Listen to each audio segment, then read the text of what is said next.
Hi friends, from politicians to big corporates, from YouTube to Facebook, from mega malls to general shopkeepers, every one of them have one thing in common, that is, they try to analyze consumer behavior. We start our journey of understanding consumer behavior with utility analysis. Somewhere between 1800s, an English economist called William Stanley Jevons defined utility as the capacity of a commodity to satisfy human want. However, we'll start learning about utility by knowing what utility is not. Confused? Don't worry, in a while it'll all make sense. Utility is different from satisfaction and also from usefulness. Let's start by understanding why utility is not usefulness.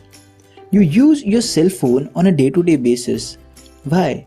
Cause it's useful, which means it satisfies your wants. On the other hand, utility is the want-satisfying power inhibited in the cell phone. For example, think of a guitar.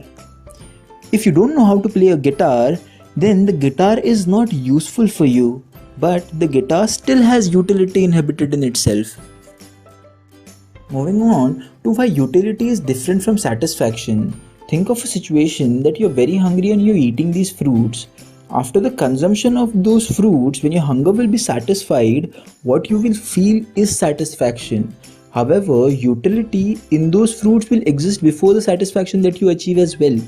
Remember, satisfaction is post-consumption. However, utility can exist before as well as after consumption. Let me ask you a question, friends. Say you're eating a donut and I ask you this question. How much satisfaction did you get from the donut? Now, here your answer will be either you got very little satisfaction from the donut or you might have got a lot of satisfaction from the donut. However, will you ever say that I got 10 units of satisfaction from the donut or I got 50 units of satisfaction from the grapes? No, right? This brings us to an important point. That is, we cannot measure things like utility or satisfaction by giving them numbers. Or in other words, there is no cardinal measurement. There can only be ordinal measurement. That is, we can either say we like something a lot or very little. Suppose you are at home and you are eating pizza. You eat one slice after another. The additional utility that you derive from the additional slice of pizza that you eat is called marginal utility. To understand the behavior of utility, let's look at this diagram. Suppose I plot the quantity of pizza that you eat on the x-axis and marginal utility on the y-axis. The more and more amount of pizza that you eat, the utility derived from that extra unit will keep on falling. The reason is because the more you eat, your stomachs get fuller and fuller. You can represent this by a downward sloping marginal utility curve. This kind of behavior was first analyzed by a Prussian economist called Hermann Heinrich Gossein. Gossein stated that the more we have something of, the less we desire of it. This thing came to be known as Gossein's first law, or the way we know it now as the law of diminishing marginal utility. The law of diminishing marginal utility was further analyzed by an English economist called Alfred Marshall in his book Principles of Economics in 1890. Marshall stated that the additional benefit that a person derives from the increase in stock of a thing diminishes with every increase in the stock that he already has. The law of DMU is based on certain assumptions as well. Assumptions like homogeneity, rationality, constancy, continuity are really very important for this law to hold. Remember, the law says the more we have something of, the less we desire of it. Suppose you're having 3 cups of tea. If the amount of tea in the successive cups keeps on reducing, then maybe your utility might not fall.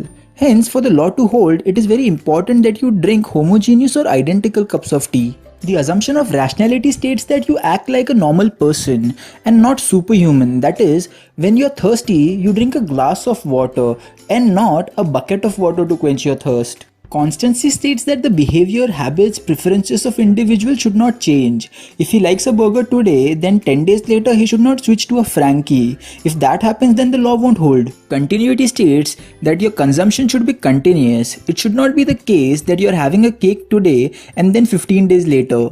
Friends, there are also a few exceptions to this law. The first exception is of hobbies. Say you like playing a piano or listening to music. If listening to music is your hobby, then the more music you hear, the more utility you will derive from it, making hobbies an exception to this law. The second exception is of addiction. That is, the people who are addicted to smoking or drinking alcohol will derive more pleasure with extra units of alcohol or smoking that they do. Hence, addiction is an exception to this law. The third exception is of misers. Misers are people who derive pleasure by getting extra of anything that they get. Hence, they also become an exception. And last but not the least, the one thing that we all wish we had extra of is money, making money also an exception. Now, let's look at few types of utility. We all know the fact that apples are grown in apple farms. However, their utility increases once they are moved to a supermarket. Hence, when there is an increase in the utility of a particular commodity after the transfer in its place, we term it as place utility. When your teacher teaches you in your class, she generates a service. When there is an increase in utility because of a generation of service, we term it as service utility. We all know that in India, firecrackers are burst during Diwali. Hence, there is an increase in utility for firecrackers during Diwali. When there is an increase in utility at a specific time, we call it as time utility. When a piece of wood is converted into table, we change its form. Hence, when there is increase in utility because of a change in form, we term it as form utility. Utility from things like mobile phones and washing machines is derived only after you know how to use them. Hence, when there is an increase in utility because of a gain in knowledge, we term it as knowledge utility. You might go to a cake shop and see a cake. However, the utility from that cake is only derived after you buy it from the shopkeeper. Such kind of utility which you get after possessing something is called as possession utility. These were certain types of utilities. Friends, I hope that you enjoyed the video. If you did, then do like, comment, share and subscribe.